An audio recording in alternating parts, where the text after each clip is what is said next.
Bom dia, meu querido, Shalom, uma segunda-feira abençoada para você, e eu tenho certeza que essa semana já está começando com milagres e poderosos milagres na sua vida. Não apenas pelaquilo que nós vemos, mas pelaquilo que nós cremos. O nosso chamado como filhos de Deus é nós caminharmos pela fé, vivermos pela fé, andarmos pela fé. E aquilo que nos dá garantia para nós vivermos uma vida abençoada é aquilo que nós cremos. E agora eu pergunto para você, no que você realmente crê?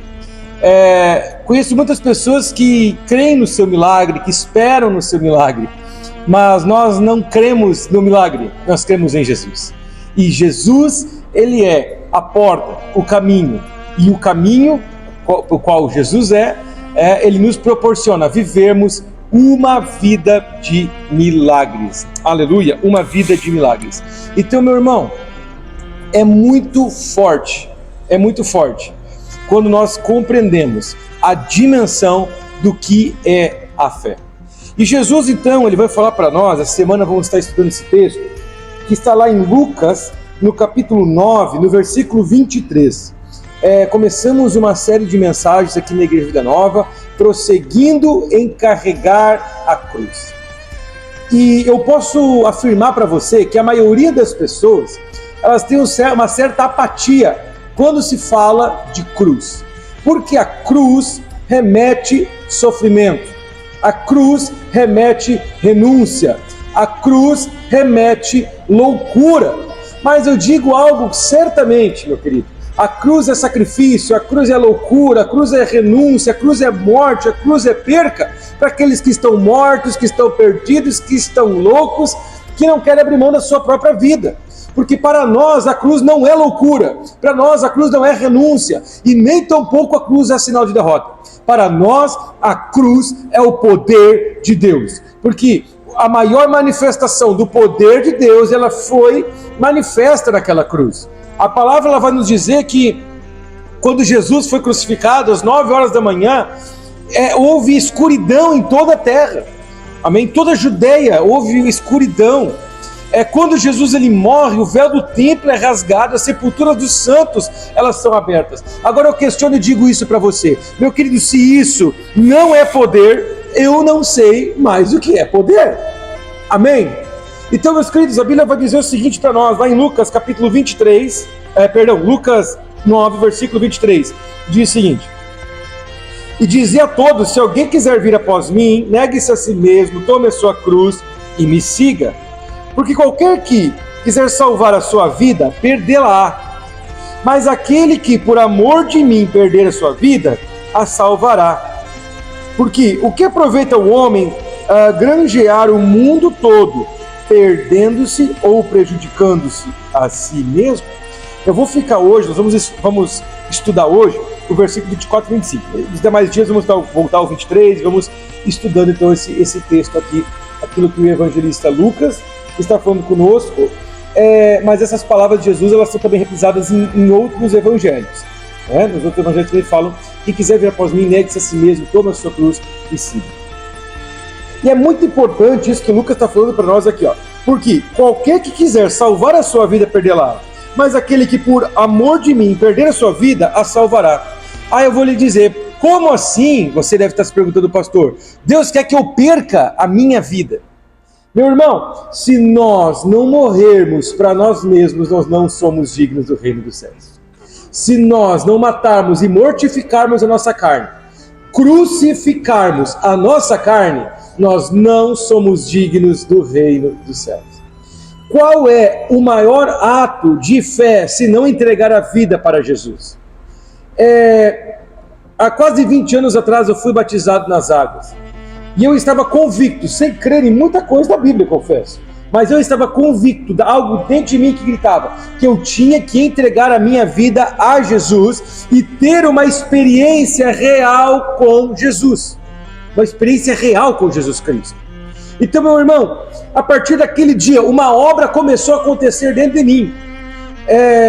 Muitas pessoas, e pregadores muitas vezes falavam de pecado, e denunciavam o pecado. Hoje em dia a gente tem aquele discurso, não, tá tudo certo, a gente não precisa ficar denunciando o pecado e tal, mas aquilo para mim foi muito válido. Por quê? Porque eu comecei a olhar para dentro de mim e ver que tinha muita coisa dentro de mim que precisava ser mudado e transformado, meu irmão. Tinha muita coisa torta dentro de mim, tinha muita coisa que estava me mandando para o inferno, e a minha tristeza, os meus problemas, todos eles eram frutos das minhas decisões. Mesmo sendo um pré-adolescente, eu já estava mortificado no meu pecado, e o meu gênio, o meu temperamento, a minha personalidade, ela era completamente corrompida.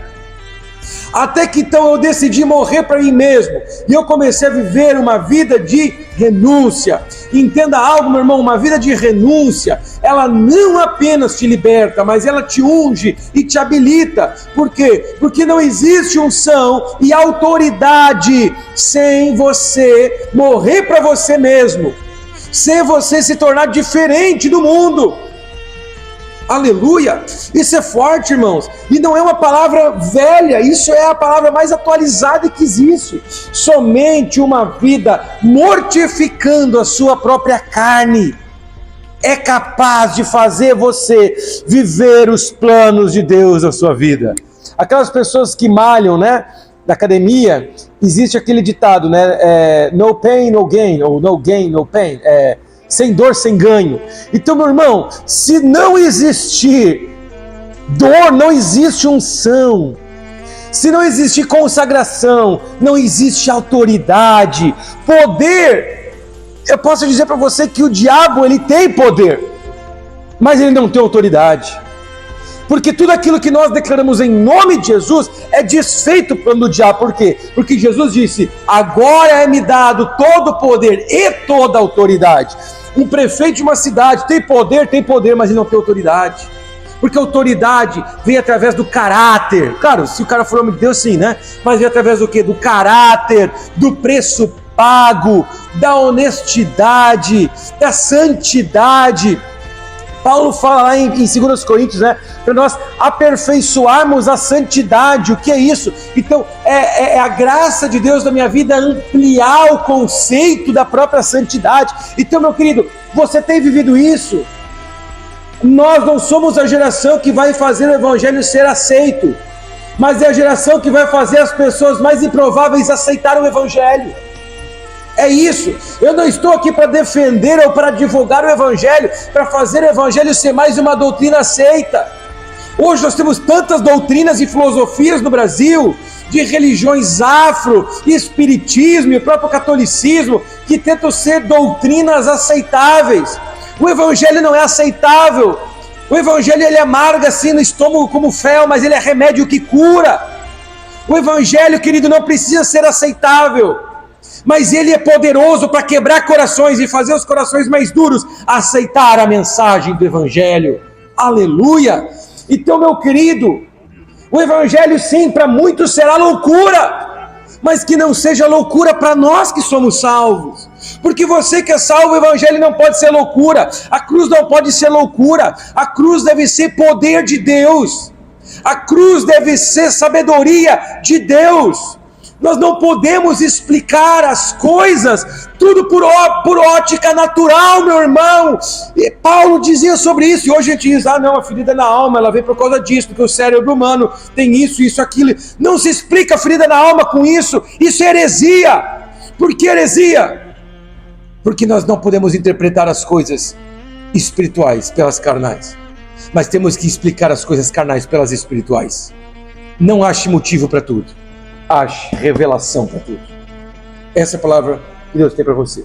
A cruz, ela trouxe revelação. Qual revelação a cruz trouxe? Porque até a cruz, Jesus era um profeta. Da cruz em diante, os homens realmente reconheceram: nós matamos o Filho de Deus.